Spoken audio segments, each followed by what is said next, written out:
हाय दोस्तों, आपका स्वागत है मेरे channel Sneha CBSE board syllabus में।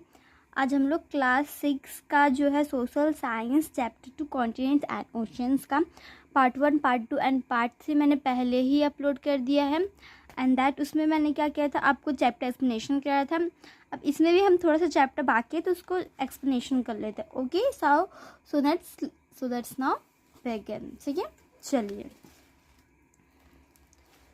फर्स्ट विदेयर एंड पीपल, वो उसी का पैराग्राफ का था। ठीक है, एंड पीपल, और वहाँ के जो लोग थे ना, वो as the wave travel nearly 10 kilometre inland. ठीक है, तो वहाँ के जो लोग थे वो ट्रेवल करते। ट्रेवल मतलब आप समझ रहे ना, यात्रा जिसको हम कहते हैं। ठीक है, यात्रा करते थे नियर बाय 10 किलोमीटर इनलैंड में। ठीक है, ओवर 15,861 लोग जो है वहाँ पे रिपोर्टेड डेथ, उनका जो है रिपोर्ट के मुताबिक उनका डेथ हो चुका था। ठीक है, और 6,107 इंजर्ड एंड 3,018 डिक्लेयर्ड मिसिंग। ठीक है, उसमें से इतना जन का तो डेथ हो गया, इतना सारा जन का, और उसमें से भी जो है कोई कोई बच्चे थे जो इंजर्ड थे। ठीक है, जिन्हें घाव लगा हुआ था। ठीक है, वो भी चोटिल थे। ठीक है, और बाकी इतने जो लोग थे 3,018 लोग, वो तो गायब ही हो गए थे, वो मिल ही नहीं रहे थे। ठीक है,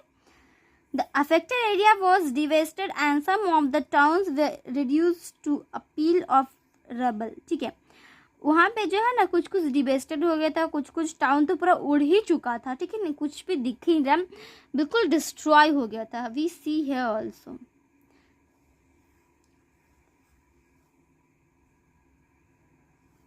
सी, इससे भी ज़्यादा खतरनाक हुआ था। ये तो दूसरा केस वाला है। ठीक है, वो बहुत ही ज़्यादा बिल्डिंग भी तहस नहस हो चुका था, बिल्कुल कुछ दिख ही नहीं रहा था, कुछ टूट गया था। ठीक है, most of the damage was done by the tsunami. बहुत ही ज़्यादा डैमेज सुनामी के चलते होता है। कहाँ होता है मोस्ट, सबसे ज़्यादा डैमेज सुनामी के चलते कहाँ पे होता है? तो एयरपोर्ट सब में, रेलवे में होता है, रोड और पावर लाइन्स में होता है, इन डिस्प्यूटेड रीजियंस। ठीक है, and oil refinery and Ichitara and the nuclear power plant at Fukushima were damaged। ठीक है, और जो ऑयल रिफाइनरी, जो रिफाइनरी ऑयल होता है ना, रिफाइनरी तेल होता है, एट कहाँ पे? इचिटारा में। और न्यूक्लियर पावर प्लांट जो है एट फुकुशिमा में जो है, वो क्या हो जाता है? वो बिल्कुल डैमेज हो जाता है। ठीक है, damage, this word is damage हो जाता है बिल्कुल।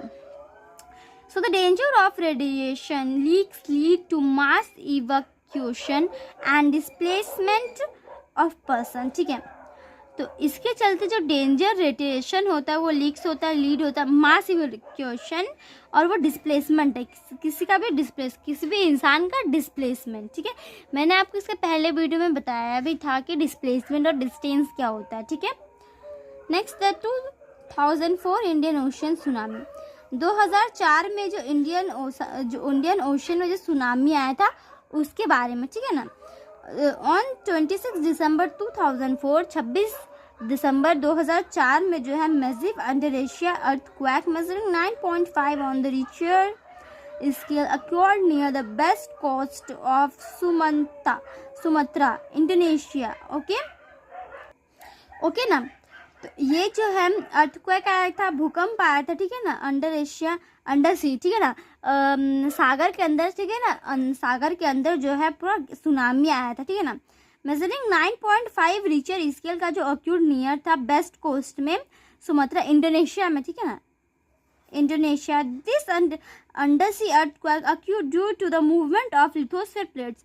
ये क्यों हुआ था? लिथोस्फीयर पर प्लेट जो है वो किस लिए होता है, उसका जो मूवमेंट है उसके चलते ही भूकंप आया था। ठीक है ना, असल में होता क्या है आपका कि हमारे टेक्टोनिक प्लेट्स जो होते हैं, टेक्टोनिक प्लेट्स वो क्या होते हैं, जब वो लिथोस्फीयर होता है। ठीक है ना, हमारे नीचे जो है वो लिथोस्फीयर, तो वो प्लेट जब थोड़ा बहुत इस तरीके से घिसकता है इधर से आगे से, तो ये आपको यूट्यूब में आप सर्च कीजिएगा कि किस तरीके से भूकंप आता है। ठीक है ना, और इसमें से जो है आपका लिथोस्फीयर का जो प्लेट्स है वो किस तरीके से ये होता है। ठीक है ना, टेक्टोनिक प्लेट्स।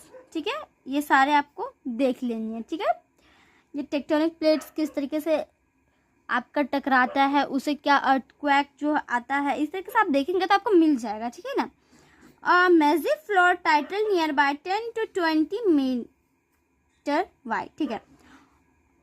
और जो massive fall tilted nearly 10 to 20 metre wide है, water rushed into to fill the displacement of sea floor, ठीक है ना। वाटर रश्ड होता है इनटू किसमें, फिल द डिस्प्लेसमेंट को सी फ्लोर में, ठीक है, डिस्प्लेसमेंट को सागर का फ्लोर में। It developed a tsunami with 30 metre high waves that devastated many coastal areas. ये डेवलप्ड होता है tsunami high 30 metre high wave से, 30 मीटर हाई लहर से बिल्कुल डिवेस्टेड होता है मैनी कोस्टल एरियाज, बहुत सारा कोस्टल एरिया सब में जो है ये बहुत सारा कंट्री में रीजन इंक्लूडिंग दो जो ईस्ट कोस्ट है, Africa near by 4500 kilometre from point of origin. उस जगह से, जिस जगह से ये भूकंप आया था उस सागर से इतना दूर फैल चुका था और ये हाल हो चुका था, ठीक है ना। Coastal areas of Indonesia, Sri Lanka, India, Thailand suffer diminishing damage. हाँ, ये जो है लाइफ एंड प्रॉपर्टी, लाइफ और प्रॉपर्टी इसमें इनका बहुत ही ज़्यादा डैमेज हुआ था, ठीक है ना। ये बहुत डैमेज हो गया था। इसमें हम देख भी सकते हैं कि सब कुछ किस तरीके से उजड़ चुका है, हम ये देख सकते हैं एवरीथिंग सब कुछ बिल्कुल उजड़ चुका है। ये बस कुछ जो है बहुत ही ज़्यादा कुछ बचे हुए हैं, बट ये इस तरीके से बिल्कुल सब डिस्ट्रॉय हो चुका था, ठीक है ना। A town near the coast of Sumatra, ये जो टाउन है कोस्ट सुमात्रा के सामने वाला टाउन को हमें दिखाया जा रहा है सफल, okay. Question, identify the similarities between the tsunami that hit Japan Indonesia.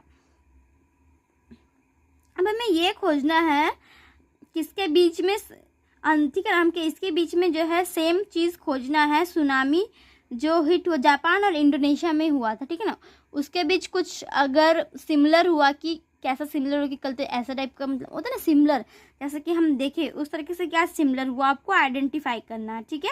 So you have to do it. Now we see earth in danger, हमारा पृथ्वी जो है वो खतरे में है, ठीक है। ये तो हम सभी जानते हैं, बहुत ही अच्छे तरीके से जानते हैं, ये चीज़ कौन नहीं जानता है, ठीक है ना। जो आपका है earth warming, this is too much problem, okay ना, ये बहुत ही ज़्यादा खतरनाक वाला प्रॉब्लम है आपका, ठीक है। उससे पहले हम देखेंगे earth in danger. Any change in the environmental conditions, कोई भी चेंज होता है हमारे पृथ्वी का कंडीशन में वो सीधा हमारी ज़िंदगी पर असर पड़ता है, ठीक है, हमारी ज़िंदगी से जुड़ा हुआ रहता है, बट हम समझते ही नहीं है। This is really this is true, okay. The animal and plants try to adapt to the changes, जो एनिमल और प्लांट होता है ना वो ट्राई करते हैं अडेप्ट करने के लिए चेंजेस को, ठीक है। Human greed has used up these precious resources quickly, हम जो है हम मानव क्या करते हैं, वो क्या करते हैं, हम ग्रीड करते हैं, हैज़ यूज्ड अप, हम जल्दी हर चीज़ को क्या करते हैं, रिसोर्सेज को जल्दी बनाते हैं, हर चीज़ को जल्दी करने का हमारा बहुत ये रहता है, ठीक है ना। ये चीज़ अगर इस तरीके से फट से हो जाए तो बहुत अच्छा रहेगा, इस तरीके से, ठीक है ना। Destroying habitats of animals and plants, क्या डिस्ट्रॉय होता है हमारे जो है हमारे चलते, हमारी आदत के चलते हैबिटेट्स ऑफ प्लांट, एनिमल और प्लांट का हैबिटेट बिगड़ जाता है, ठीक है, हमारे ही चलते। Pollution caused by thoughtless human activity is very damaging, ठीक है।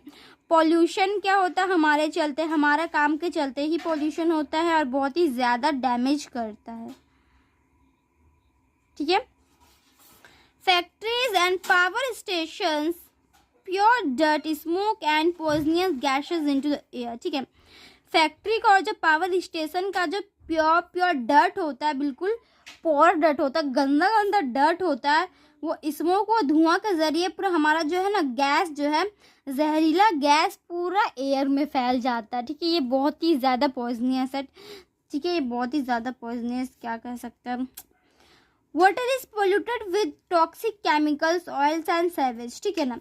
वाटर जो किससे पॉल्यूटेड है, वो टॉक्सिक, वो केमिकल, तेल, सेवेज, ये कचरा सबसे बिल्कुल गंदा हो चुका है, पानी पूरा केमिकल बहुत और हम जानते हैं कि केमिकल का इफेक्ट, केमिकल के रिएक्शंस कैसा होता है, तो ये तो बहुत ही ज़्यादा अजीब टाइप का रिएक्शंस होता है, ठीक है।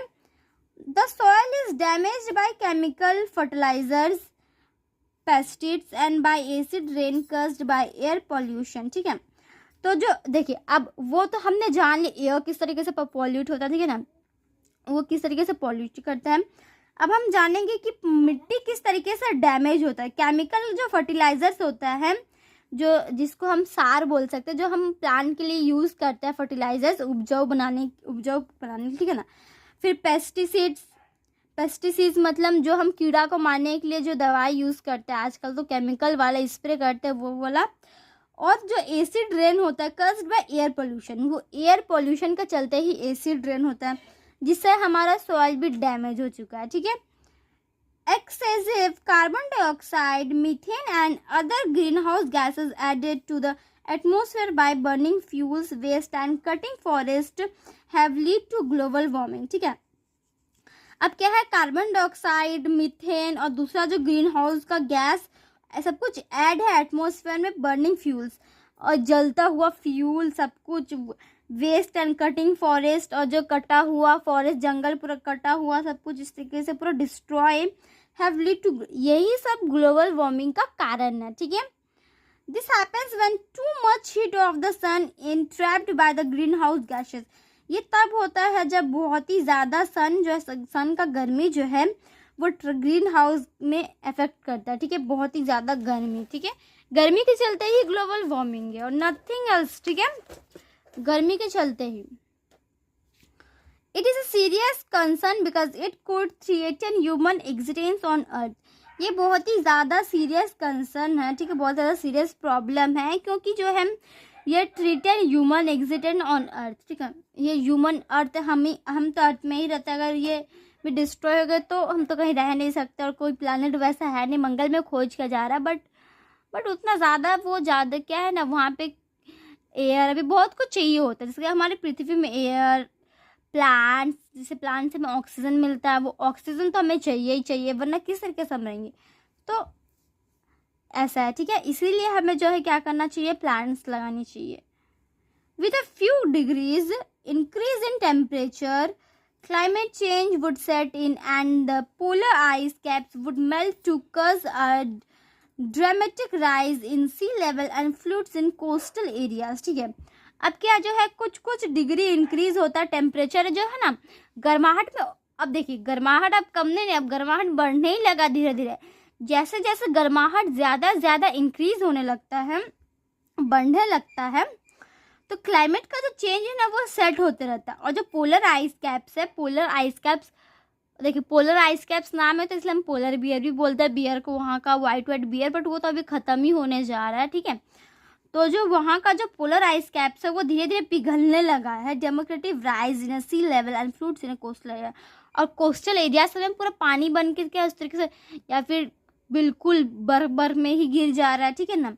इस तरीके से जैसा देखिए 75% वाटर, इतना थोड़ा ज़मीन है, अगर वो भी बर्फ भी जो है पोल आइस कैप्स जो है वो भी पिघल के आ जाएगा तो पृथ्वी पूरा डूब ही जाएगा पानी, ठीक है ना।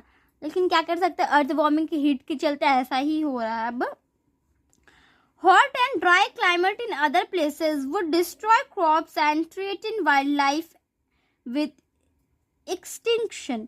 गर्म और सूखा हुआ क्लाइमेट जब वो दूसरा जगह में वो क्या करता, डिस्ट्रॉय करता क्रॉप्स को, किसको, जो हम धान गेहूं वगैरह जो भी हम लगाते हैं खेत में, जो भी खेत में हम लगाते हैं क्रॉप्स, कुछ भी जो भी उगाते हैं वो उसको बिल्कुल तहस नहस डिस्ट्रॉय कर देता है, ठीक है, बिल्कुल ख़राब कर देता है।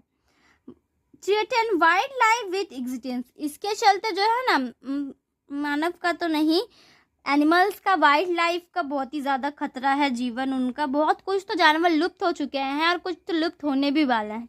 देख कुछ बहुत सारे जानवर लुप्त होने वाले हैं और बहुत सारे तो लुप्त हो ही चुके हैं, ठीक है ना, आप कुछ बोलने करने का नहीं, ठीक है। Therefore it is important to preserve the earth resources for future generation, ठीक है। तो जो वाइल्ड लाइफ एग्जिबिशन है वो वाइल्ड लाइफ एग्जिबिशन यहाँ तक हम पहले देख ले थोड़ा सा, ओके। उसमें क्या है कि देखिए साइंटिस्ट वैज्ञानिक क्या कर रहे हैं कि जो पुराने एनिमल्स होते थे जैसे डोडो डक, उस तरीके से कुछ जो पुराने एलिफेंट जो जिसका 4 टीथ होता है वो एलिफेंट को उनको जिंदा करने के पीछे लगे हुए हैं। बट अभी का जो लुप्त हो रहा है उन्हें कोई देख ही नहीं रहा, ठीक है। This is reality, therefore it is important. वो अभी क्या है ना, वो बहुत ज़रूरी है प्रिजर्व करने के लिए अर्थ का जो रिसोर्सेस है। देखिए हमारा इकोनॉमिक में आता है, देखिए हमारा जो है क्या है, वांट्स क्या है, अनलिमिटेड है, बट रिसोर्सेस लिमिटेड है। हमें चाहिए बहुत कुछ, हमारा ख़त्म नहीं होगा। हमें चाहिए क्या चाहिए, हमारा कभी ख़त्म, हमारी मांग कभी ख़त्म ही नहीं होगी, लेकिन चीज़ लिमिटेड ही है, सामान बस लिमिटेड, ज़्यादा नहीं है कि मिलते रहेगा, लेकिन हमें चाहिए अनलिमिटेड, ठीक है। तो वो जो लिमिटेड क्या है, जैसे कि लिमिटेड कोल वगैरह जैसे मैंने आपको बताया था वो लिमिटेड होता है, बट हमें अनलिमिटेड चाहिए होता है, ठीक है। रिसोर्सेज फॉर फ्यूचर जनरेशन, तो ये तो लिमिटेड है ना, तो ये अर्थ के रिसोर्सेज को जो है फ्यूचर जनरेशन के लिए, आगे की पीढ़ी के लिए, भविष्य के लिए हमें रखनी चाहिए। बट ऐसा नहीं हो रहा अभी, ठीक है ना। भविष्य के लिए हमें रखनी चाहिए। जो मैंने आपको बताया लिमिटेड एंड अनलिमिटेड वाला, वो क्या होता है इकोनॉमिक में, स्कार्सिटी बोलते, ठीक है, स्कार्सिटी। अभी के लिए इतने जाने, okay. Next we see continents and oceans. Continents और ओशियंस ये थोड़ा सा इंपॉर्टेंट, ये थोड़ा हम देख लेते हैं, okay. Hydrosphere made up of all water bodies on the earth covers more than 75% of the earth, 97 is in 5 oceans, ठीक है। बहुत सारा वाटर बॉडीज जो है अर्थ का वो कवर करता है, कितना से 75% अर्थ का जो है क्या करता है, अर्थ का कवर करता है, ठीक है, पानी से। और 97 वाटर इन द, और बाकी 97% वो ओशंस में। 97 ये आप कर लीजिएगा, ठीक है, this is not true, correct. Oceans 5 in number, Pacific, Atlantic, Indian, Antarctica and Arctic, ये आपको याद करनी है, इंपॉर्टेंट स्टमक।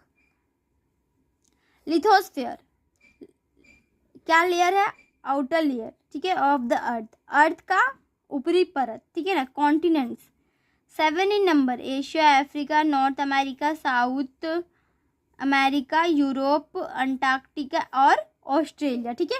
हाइड्रोस्फीयर पानी वाला, लिथोस्फीयर जमीन, हाइड्रोस्फीयर पानी, लिथोस्फीयर जमीन, इतनी आपको याद रखनी है और ये आपको थोड़ी सी याद कर लेनी है, ठीक है। तो आज के इतना ही दोस्तों, पार्ट 4 में हमने चैप्टर को बिल्कुल कंप्लीट कर लिया है। तो आज के इतना ही दोस्तों, हम आपको मिलते हैं अगले वीडियो में, तब तक के लिए bye bye and take care.